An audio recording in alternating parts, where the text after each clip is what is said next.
जय श्री राम दोस्तों। राज्याभिषेक के पश्चात श्री राम ने कौशल राज्य की जनता को एक भारी दावत दी। उस दावत के लिए जो सामग्री चाहिए थी और जिन जिन प्रबंधों की आवश्यकता थी उसका सारा आयोजन हनुमान जी ने ही किया था। एक क्षण की भी उन्हें फुर्सत नहीं थी। उन्होंने राम के इस प्रबंध को सफल बनाने में कोई कसर नहीं छोड़ी। सीता जी ने देखा कि हनुमान परिश्रम कर रहा है। उन पर उनका प्रेम पुत्र वात्सल्य जैसा था। वही प्रथम था जिसने लंका में उनको ढूंढ निकाला था। उन्होंने हनुमान जी को अपने पास बुलाया और कहा, पुत्र हनुमान, सुबह से एक क्षण का भी विश्राम किए बिना परिश्रम कर रहे हो। भोजन का समय हो गया है। अतिथियों के सत्कार में कोई त्रुटि न आए, इसकी देखभाल की जिम्मेदारी तुम्हीं पर है। इसलिए अच्छा यही होगा कि उनसे पहले तुम भोजन कर लो। सीता जी की बात सुनकर हनुमान जी सीता जी के पीछे पीछे रसोई घर में चले गए। सीता जी ने पत्तल बिछाकर खाना परोसना शुरू कर दिया। जो जो वह परसती हनुमान जी तत्क्षण उसे निगल जाते।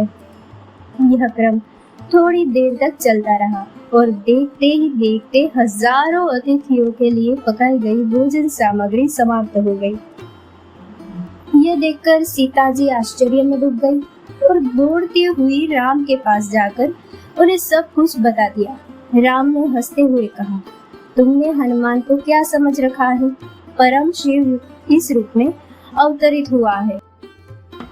उसे कैसे संतुष्ट करना है यह तुम्हारी शक्ति पर आधारित है। इसमें मैं कुछ नहीं कर सकता। श्री राम की बात सुनकर सीता जी रसोई घर में वापस आई और हनुमान जी के पीछे खड़ी हो गई। वह मन ही मन कहने लगी, परमेश्वर, मैं जान गई हूँ कि तुम कौन हो। कम से कम अब तुम अपनी भूख नहीं त्यागोगे तो हमारी मर्यादा मिट्टी में मिल जाएगी। प्रभु, मेरी रक्षा करो। यह कहकर सीता जी ने पंचाक्षरी मंत्र का 100 बार पठन किया।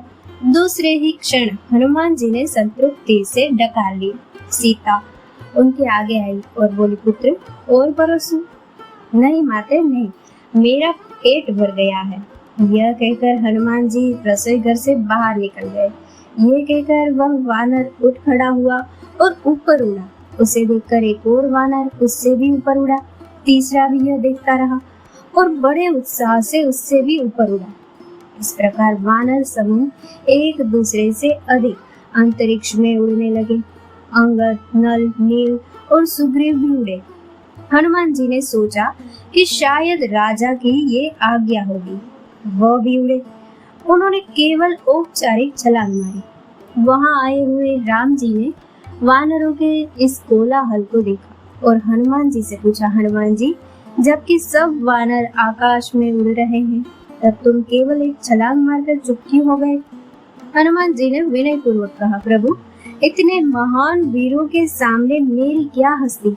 हनुमान जी की बात सुनकर जामवंत आगे आया और बोला, प्रभु, जब तक कोई दूसरा नहीं बताता तब तक अपनी शक्ति सामर्थ्य से हनुमान जी अनभिज्ञ है।